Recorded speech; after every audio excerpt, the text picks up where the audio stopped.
Okay, so I'm going to explain our Create a Face lab here. You can work on this on your own, or you can work on it with a partner. Either way is totally fine, and I'll show you how to do this both ways. So the only thing you're going to need are 2 coins. It doesn't matter what kind of coins they are, but as long as they have a heads and a tails, you are good to go. So let's take a look here. Read through the directions. We don't write those just for the heck of it. The directions are all right there. They'll explain exactly how you're doing this. I'm just going to give you the quick overview. So on this, there's a whole packet. You're going to have to print off at least the back couple of pages if you don't have a copy from class. The one page you're going to probably want to rip out and have with you is this page here where you're collecting your data. When you're done, you're going to submit 3 different pages to me. Okay, one might be front and back, but there'll be 3 different papers you submit. So let's talk about this here. If you're working with a partner, put both your and your partner's names here, first and last, so I know who you're working with, so I can give you credit. Or you can work alone, it's totally fine too. First thing we're going to do, I would actually wait to name your baby until this is all said and done, because who knows what this crazy looking creature is going to look like. You might want to wait and figure that out before you go ahead and give it a name. So we need to determine sex. And if you remember from the Punnett squares, sex is a 50-50 probability, right? But mom at all times always gives an X. So no matter what, mom can only give an X chromosome. So who decides whether it's a boy or a girl? Dad does.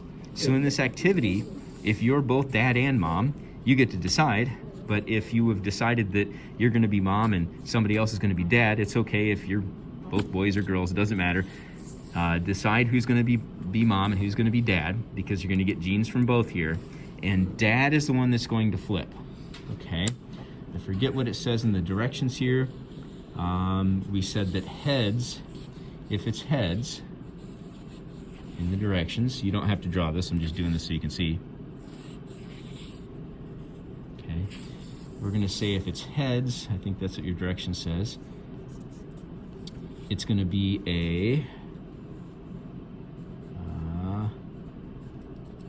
boy. Okay, and if it's tails, it's going to be a girl. Okay, it doesn't matter what you decide, but make a decision. So if it lands heads, it's a boy. If it lands tails, it's a girl. So in this whole activity, one thing that you're going to have to hold yourself to is you only get to flip once. You don't get to keep retrying if you don't like the characteristics you get. If you flip and it lands on unibrow, too bad, so sad, you get the unibrow. So I'm going to flip here, and I've got tails, so I have a baby girl, because mom gave, as far as the genes go, mom gave an X and dad also gave an X.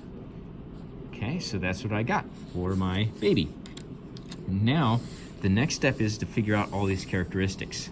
We're going to write which genes we got from each parent, what the genotype is when we combine the two, and then finally the phenotype, what it actually looks like. When you make your drawing at the end, you're just looking at the phenotype of what it looks like. So let's start at the beginning of the lab here.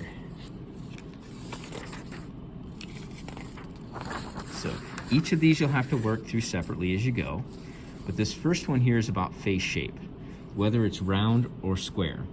Square is recessive here, and round is dominant. So for all of these characteristics as we go, we're going to say that if you land on heads, okay, that's dominant. At least I think that's how it is in the directions. It doesn't matter what you decide as long as you always do the same thing. If you land on tails, that's recessive. Okay? Got heads and tails. So, if you're working alone, you're going to flip for both mom and dad. If you're working with somebody, you guys can both flip. So we flip our coins. Okay? And we ended up with, this one is a tails, so that's recessive. So that one, I got a little r. Okay?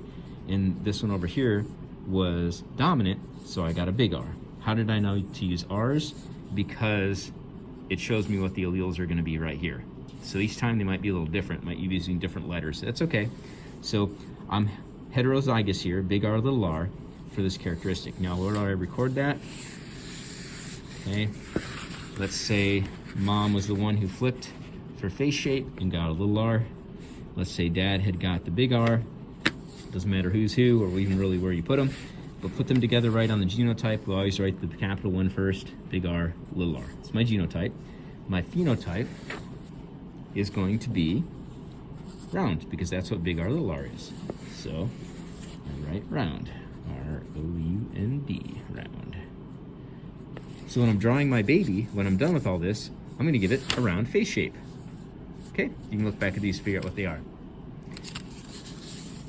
Okay, so let's look at some more complex ones here as we go. Let's take a look at skin color. Most of these are just regular dominants, but skin color is different, right? Remember, it's multiple allelic.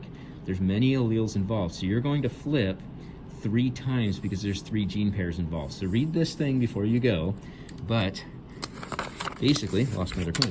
Oh, here we go. Basically, mom flips, dad flips, and now we write them down.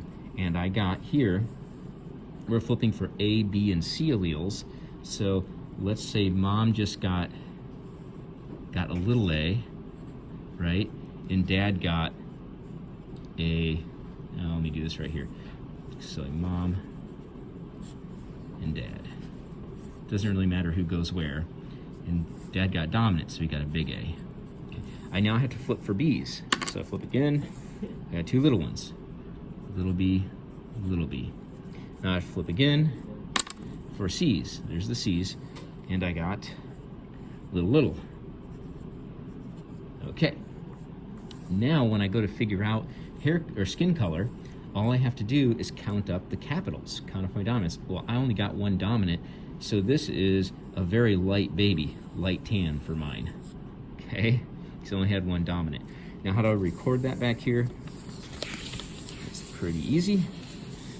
Skin color. So genes for mom. It doesn't matter who you picked for who, but we had little a, little b, little b. Genes for dad had big A, little b, little, oops, I wrote the wrong one down, didn't I? You're supposed to be little c's. Doesn't really matter. There we go. Okay, so 3 different genes. Only 1 was dominant. So our genotype over here, we can just fill those out here. Big A, little b, little c, little c. So our phenotype was light tan. Okay, so that's how you would do that. So do your own. Remember, you only get 1 shot. If it's not the what you want, then too bad. You don't get to try again. Okay, let's look at some other more complicated ones. We have hair color. Hair color is really similar. Okay, hair color, you're going to flip 4 alleles for A's, B's, C's, and D's. Okay, each parent flips 4 times. You flip for A's once, flip for B's, then C's, then D's, and then you're going to write that down just like I did before. Now here's the twist. Do you have red hair? Turns out red hair is a totally other gene. But if your hair is dark, it's going to cover it up. So you only flip for red hair if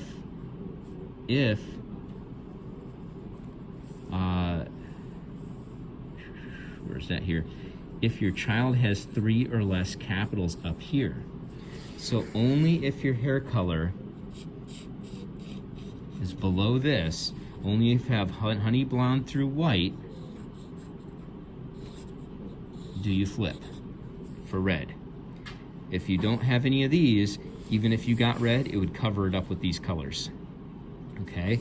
If you've got these and you flip for red and it comes out dark red, you have flaming red dark hair. And these don't apply because it got covered up. Okay? If you flip and you get light red, it covers up these. If you flip and get no red, then you've got whatever you've got up here. Okay? So that's how you figure out your hair color in the end, but you only have to flip for red hair if you've got 3 or less capitals, dominant letters from up here in the hair color section. So some alleles modify and change the characteristics in other traits, right?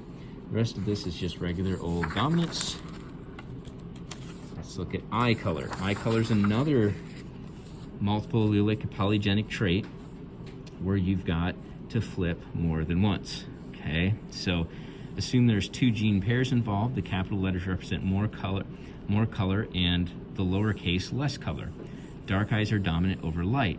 So assume that there are 2 layers of color in the iris of the eye. The first alleles, big A, little a, code for the front of the iris. The second alleles, big B, little b, code for the back of the iris. Determine the first layer A, then the second layer B. Okay, in reality, it's way more complicated than this. So there's a lot more alleles going on, but we've got to make it simple enough we can do it on a paper. So what you're going to do is you're going to flip for each parent will flip for the A alleles. So I just got here big A, big A. Okay. I'm going to flip now for the B alleles. There it went. And I got big B, little b, big B, little b. So all I do is look over here, and I have big A, and big B, little b. I got hazel eyes. And on the back on your paper when you're recording it, it's pretty straightforward. This is number 13, eye color. You would just record that this parent gave 13. You just record this parent gave big A and big B. This parent gave big A and little b. So my combined alleles in this one would be big A, comma, big B, little b. That's my genotype. And over here, I'm gonna write hazel. Okay, but do it yourself. So that's eye color. That's the other complicated one. Let's see if there's any more in here that might give you trouble. The rest of these are mostly regular old dominants. Yep, the rest are regular old dominants. So there's some interesting ones on there. When you get done with that, you will turn in this paper. So it should all be filled out. Okay.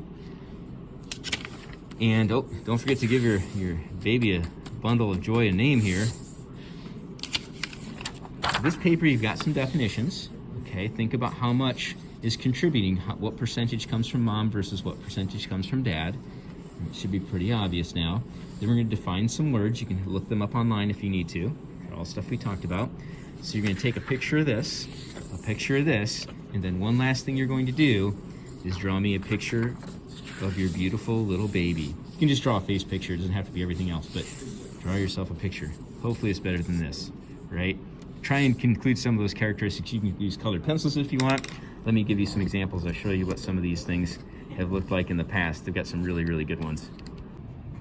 All right, here are a couple examples of some lovely, lovely children. There we go. Check those out. So they don't have to be this nice, but if they are, that's fantastic. Oh, look at that one there. Some real serious artists here, right? But when you're done, what you're going to hand in is this paper right here that has all of your data on it with your 2 names. You can name your baby too.